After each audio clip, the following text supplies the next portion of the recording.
Welcome into Hitting Hard with Jon Chuckery here on Locked On Sports Atlanta. Today on the show, hope springs eternal, maybe next year, and was Campbell underappreciated? It's all next. It's Hitting Hard with Jon Chuckery, Locked On Sports Atlanta. This is Hittin' Hard with Jon Chuckery, part of Locked On Sports Atlanta, and it starts now.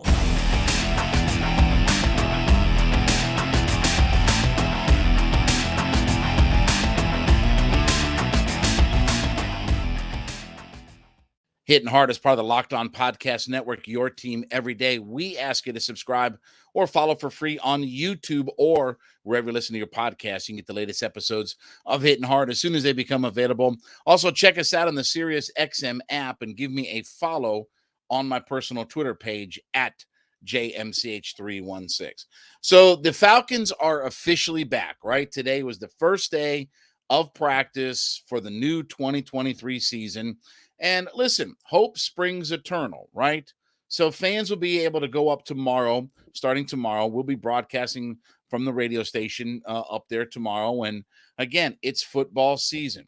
So look, there's a lot of expectation with the Atlanta Falcons this coming year. You know, again, whether they win the division, whether they do this, whether they do that, whatever the over-unders are and things like that, I just want to see improvement. You know, and I want to see at a minimum, I want to see a winning record. I want to see this thing turn in a positive direction as far as more wins than losses. You know, if they're 9-8 or 10-7 and somehow they don't make the playoffs, I'm okay with that. Like, my expectation isn't necessarily playoff or bust, but we've got to start to bring this thing into a winning mindset. And I think we have the roster to do it. I know we have the head coach to do it. And I think we have the roster to do it. Now, look, this team has got plenty of flaws. And the national media, has pointed those things out and been all over the Falcons. And, can Desmond Ridder be the guy or this, that, and the other? But again, if you know and you follow the Falcons on an everyday basis, there's a lot of reason for hope and optimism. Now, look, I have my doubts about some certain things. I'm going to have to watch the pass rush develop and they become a top-tier sack team, 38-40 sack team. I'll believe that when I see it because I'm not convinced that that's what's going to happen this year. But obviously, there is a lot of personnel on this team. There's a lot of good young personnel on this team mixed in with some veteran players as well. So, again, I'm looking for a season where we're in the plus territory as far as win total goes. Minimum 9-8, 10-7. Now, look, again, if this thing explodes and we're 12 or 13 wins, we're going to be one of the elite teams in the NFL. If Desmond Ridder is a 3,535 touchdown quarterback, we're going to be one of the elite teams in the NFL. He'll be in the MVP race. That's a lot of what ifs or whatever. But just get this thing turned around. It's been 7-10 for the last 2 years. And again, we've been hamstrung by money, this and that. All of their plans at quarterback so far have blown up in their face over these last couple of seasons. So if they get the quarterback right, there's no reason to think that this can't be a franchise that finds itself on a winning track. Whether you like Matt Ryan or not, that was the greatest era of success in Falcon football history. You always thought that we had a chance. Even starting with his rookie year, coming in and surprising everybody, they went 11-5 in his rookie year. And I think, again, in his first, 7 years in the league, I think he only had one or maybe two losing seasons, but we were in the mix every year. We were capable of being a playoff team every year.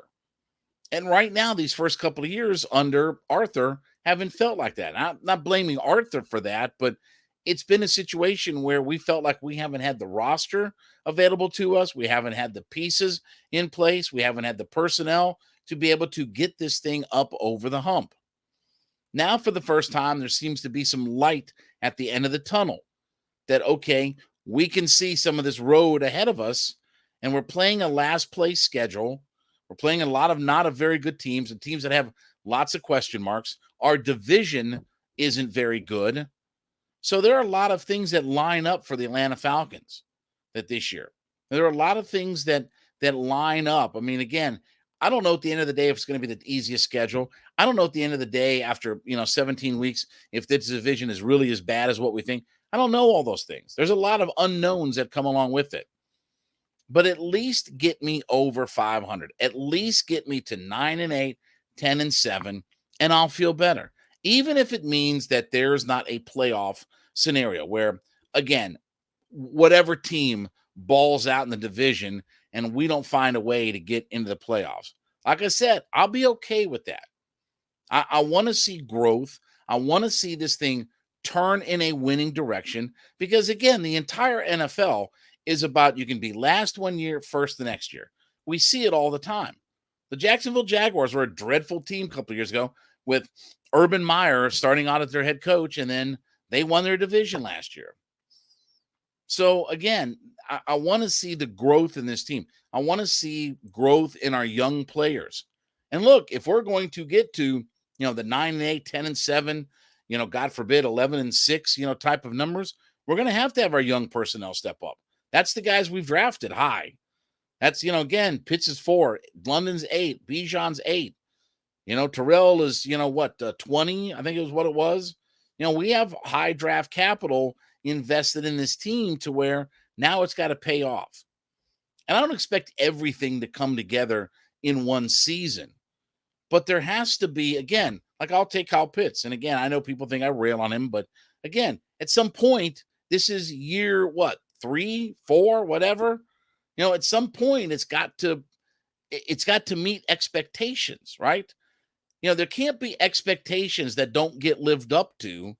Sometimes they have to get met. And that's true for a lot of players and this franchise. Yeah, we expect this thing to get itself back on track. But if it doesn't, again, I don't think Arthur and Terry are getting fired in the offseason. But if it doesn't, then we really have to start to question about what's the direction of our franchise. And I don't really care what the reasons are. I don't care if it's because of money or quarterbacks or whatever. At some point, the excuses have to go away. And we have to hold this team and players and personnel and everybody else accountable for it. So get me to 9-10 wins, and the dice will roll where they roll, right? I mean, the division and the conference and everything else will sort itself out, right? Get me to 9-10 wins. That probably tells me that we run the football effectively. Desmond Ritter's had a pretty good year. Our receivers have had a pretty good year. Defensively, we've been able to hold our own. And all these things that are just starting to come together. So even if it's not playoffs for the Atlanta Falcons, like, for instance, use the Detroit Lions last year. They were 9-8. Does anybody think that their arrow isn't pointed upward? Anybody think that with Aiden Hutchinson and Jared Goff and Penei Sewell and the way this direction that their franchise is moving, anybody not think that their arrow was pointed upward? And all of a sudden now they look and say, well, Aaron Rodgers out of the division. Now the division becomes, more competitive. I mean, maybe we can win that division now, whatever. But certainly they looked at one of the teams that is up arrow and they can, and we're going to see them here, again, when we start off the season. But again, they look like an up arrow franchise. That's what you want. That's what I want us to be. I want us to be up arrow. I don't care about fantasy football and is Bijan going to be a fantasy football guy? I don't care about all that stuff. I care about what actually happens on the football field. I care about what actually happens, the wins and losses. And when I go to ESPN.com, I can click on the NFL tab. I can click on the standings tab, and I can see us at the top. I can click on the playoff tab, and I can see us in there somewhere. That's what I want out of the Falcons this year. So hope springs eternal. It's a new season. Now we've got some money that we were able to spend. Maybe we're going to add another piece or two before the start of the regular season. We still have some cash, $9 or $10 million, whatever available. But again, give me a winning record and get this thing turned around to where I feel like we're an up arrow franchise and we're pointed in the right direction, not just kind of floundering around, sitting even a game or two below 500 when it's all said and done. All right, this episode is brought to you by FanDuel, and as you're betting on Major League Baseball, as we're in the second half of the season, FanDuel has got you covered where you can get 10 times your first bet in bonus bets. That's up to $200 that you can land. So bet $20 on FanDuel and you'll get $200 in bonus bets, whether you win or whether you lose. It's $200 you can spend on everything from the money line to the over-under to who you think's going to hit the first home run. And obviously, FanDuel is a safe, secure, and super easy-to-use app. And best thing about it is the fact that when you win, you get paid instantly. So head to FanDuel.com/lockedon. That's FanDuel.com/lockedon, LOCKEDON, and claim your no-sweat first bet where you can get as much as $200 in bonus bets. Win or lose, $200 in bonus bets. FanDuel.com/lockedon, FanDuel.com/LOCKEDON. FanDuel's the official partner of Major League Baseball.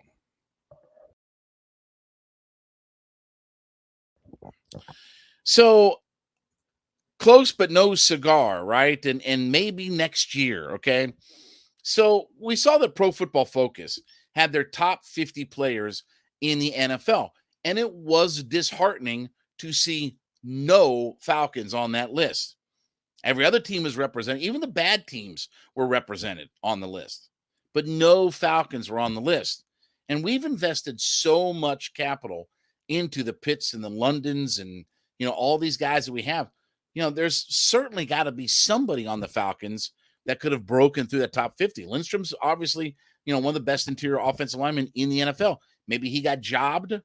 Maybe A.J. Terrell should have been on that list. But again, the fact, and by the way, Pro Football Focus, they love Kyle Pitts and Drake London and all these. They love A.J. Terrell. They love these guys.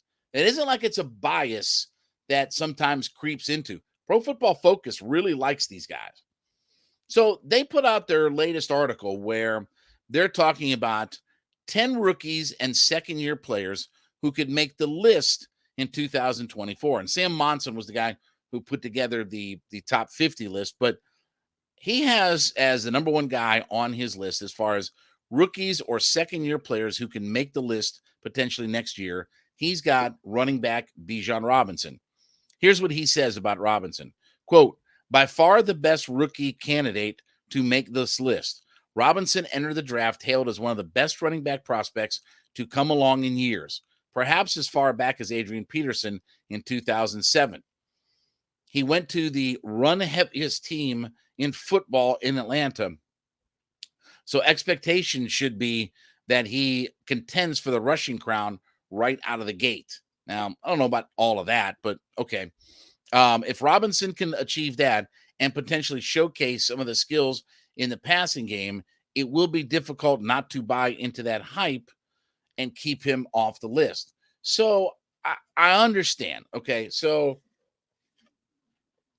will Robinson contend for the rushing title? Maybe. Again, I'm not putting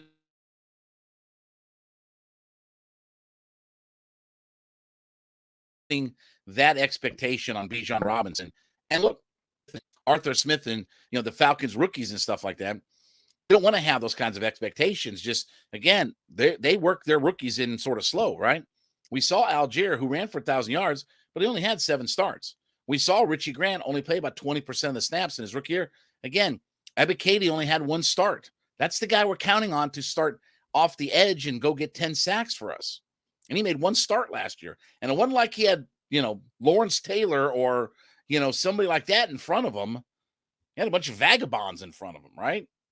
So, again, could Bijan Robinson have the breakout year of all breakout years and all this, that, and the other? Absolutely. And we're counting on. I mean, that's part of how we're going to get ourselves good, right? Is guys like Bijan Robinson really step up, and whether it's in the rookie year or second year guys or what have you. Now, again, do I think that he's going to contend for the rushing title? I don't think that's going to be the case. And I think that Algier and Bijan Robinson will share carries. I don't think Algier is going to go from 210 carries down to 60 carries. And I don't think that Bijan Robinson is going to have 350, 400 carries. So they're going to give both of those guys, plus Cordero Patterson, in the mix as well. We saw that Caleb Huntley got cut for medical reasons and all that kind of stuff. But again, Cordell Patterson, is still going to get some touches and some carries. They're going to factor him into the offense. And Ritter's going to have some carries, on his own. But it's not like Robinson's going to carry it 400 times. And it's not like Tyler Algier is going to carry it 50 times. There's going to be that balance that mixes in to our offense. And I do think that they will throw it a little bit more than what they did this year. Not a staggering amount. I still don't think that they get to over 450 pass attempts, but I think the number was 413 or something like that last year. Very low 400s. I think that kind of creeps its way up a little bit where they maybe throw it a couple of more times a game. Still not going to be a pass-happy offense. Still not going to just chuck it all over the field like they did with Matt Ryan once he got into the groove and stuff. But again, could Robinson be the most likely candidate to go on this list next year? I guess. I mean, how do you if Lindstrom has one more year like he had last year, and he's let's say he's another second team All-Pro, how do you leave a guy off the list that's been 2-time second team All-Pro, all rookie team, and are arguably the best interior offensive lineman in the NFL? Now, how do you leave a guy like that off if for a third year, right? AJ Terrell, if he has that kind of bounce back season. Again, they love AJ Terrell. I could definitely see AJ Terrell being on that list next year. So we obviously have a lot of candidates. And obviously when it comes to rookies and first-year guys, look, I would love for Bijan Robinson. Again, I like the player. I didn't like the positional pick of him. But I recognize that he's a tremendous player. And look, at some point, we've got to have these guys that dominate the league, right?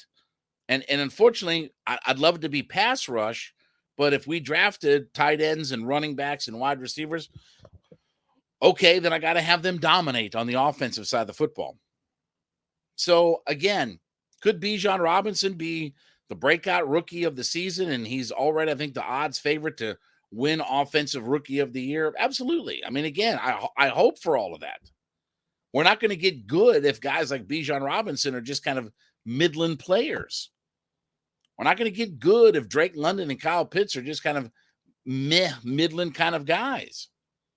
So we'll see. I mean, obviously, we got a long way to go, in this season. And obviously, you hope for health first and foremost, okay? No matter what his production is, stay healthy. That's the first thing that I hope for, okay?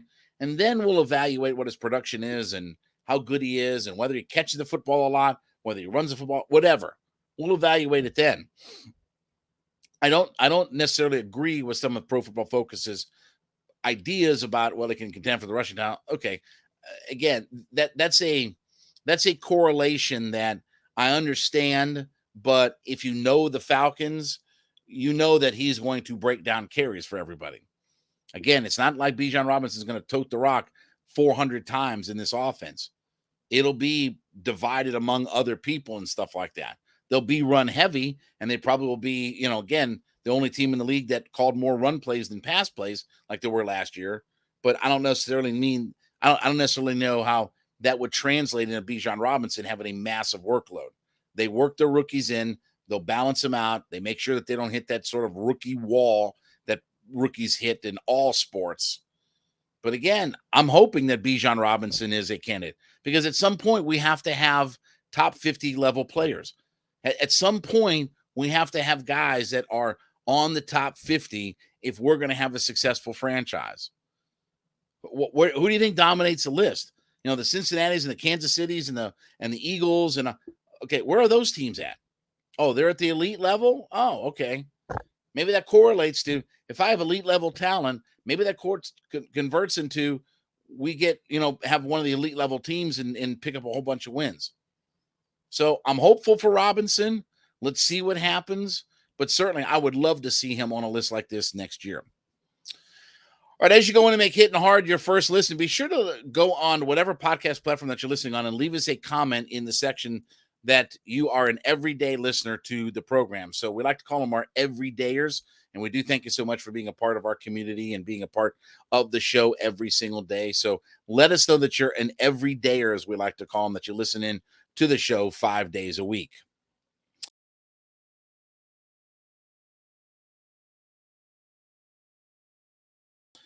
So was DeVonne Campbell underappreciated? So he sent out yesterday a series of tweets where he was talking about his time in Atlanta. He started with this, okay? They just didn't understand. This is a quote. They just didn't understand how important me and Poole were to that defense. I called both of us the garbage men. We did all the dirty work and never got credit for it. They thought we were replaceable and have been chasing players like us ever since. All facts. And then he went on to say that, quote, they didn't understand how important I was and how much money I saved that team over 4 years. Now, again, Campbell has since cashed in, right? He signed a 5-year, $50 million contract with the Packers. So, again, he says he's treated second to none. As far as his time in Atlanta, quote, the Falcons will always have a special place in my heart. They made a lifelong dream of mine come true, and I can never forget that. To all the fans that appreciated me while I was there, I will always love you all forever. Much love and respect from number 59. So, this is one of the guys that, had been talked about, the idea of when we were kind of in financial straits and things like that. And Arthur Smith and Terry Fontenot both brought this up at the press conference when Matt Ryan was traded away and they were going to eat a whole bunch of dead money and everything for it. He talked about the idea of we need to sign our own guys, that we need to sign more of our own free agents. And they weren't able to do that with the DeVonne Campbell, who got a nice contract for a couple of years from the Arizona Cardinals, and now he's cashed in with the Green Bay Packers. So that was one of the hallmarks of what Arthur Blank and Terry Fontenot have talked about is we have to keep our guys in-house, right? What good does it do to have a guy blow up in his rookie contract and then not be able to sign him from there? Like that just kind of spins, your wheels in the mud at that point. You don't gain any traction and move your franchise forward. Do I think Campbell was underappreciated while he was here? I think so. I think in some ways he was looked at as an underappreciated player. Again, sometimes when you have a bad football team and you accumulate lots of stats for them, people look at you kind of sideways like, oh, well, he accumulated all those stats because he played for a bad team. That he was able to accumulate all those stats because of a bad team. Well, again, Campbell was a guy who, he led the NFL in tackles his final year here in Atlanta. Again, I do think he was a little bit underappreciated, especially for where he was drafted. You got a lot of production out of him for where he was drafted. So, again, you can't take that away, but it certainly would have been nice to be able to break off some money to him and sign him to a long-term contract to the team that drafted him because, again, you would feel like he would have an appreciation for all that. And he even said it that, again, appreciate, all my dreams coming true and all this, that, and the other. And we saw several of those guys walk out the door, right? Foye Oluokun, DeVonne Campbell. We've seen some of those guys that have just walked out the door. Again, maybe in retrospect, it was a mistake to pay Deion Jones the money that he got versus signing a DeVonne Campbell. But you kind of had to pick and choose. And Deion was looked at as the blueprint for what linebackers were going to be in the NFL. So I don't necessarily have a problem with that, but it didn't work itself out. That, again, he was able to adjust to this defense and, be a fit for what we do nowadays. So I like DeVonne Campbell a lot. I good dude. Obviously an overachiever in some ways, balled out for this team, really had some productive years for them. Was he underappreciated? Probably. I think fans, though, and again, media is one thing, but fans, I think, really appreciated the contributions that DeVonne Campbell made to this franchise. And I think there's a lot more people that are on his side, versus what the national media would ever be. Again, we latch on to some of these guys in the media people latch on to some of these guys. And again, they're a lot more bark than they are bite, or a lot more hype, than anything else. But Campbell was a guy who delivered. He produced on the football field. And he was a jack of all trades when he was here as a linebacker for this team. And that would have been one of those guys that I would have liked to have seen stay here for years. But it worked itself out that, again, they didn't have the money to be able to re-sign him. And this all allowed us to kind of get in this mode now where, okay, moving forward, we're not in cap purgatory anymore until our quarterback, whatever quarterback it's going to be, until he blows up, and then you got to pay him a whole bunch of money. But Campbell's a guy that I really liked, and I definitely think that in a lot of ways, he was underappreciated for his time here in Atlanta. He was a good player, played well for Dan Quinn. And again, I would have liked to have seen the Falcons be able to keep him long term, but financial constrictions made that almost virtually impossible. All right, well, thank you so much for making Hittin' Hard with Jon Chuckery your first listen. Be sure to go in and leave us a comment on whatever podcast platform that you listen to us on, that you're an everyday listener to the program. I like to call them our everydayers, and we thank you so much for being a part of our community. You can also check us out on YouTube or wherever you listen to your podcast. You can subscribe there. Let us know, and you can get the latest episodes of Hittin' Hard as soon as they become available. Also, check us out on the Sirius XM app and give me a follow on my personal Twitter page at JMCH316. Falcons training camp opening up officially tomorrow to the public. We'll be back with you tomorrow. This has been Hittin' Hard with Jon Chuckery, Locked On Sports Atlanta.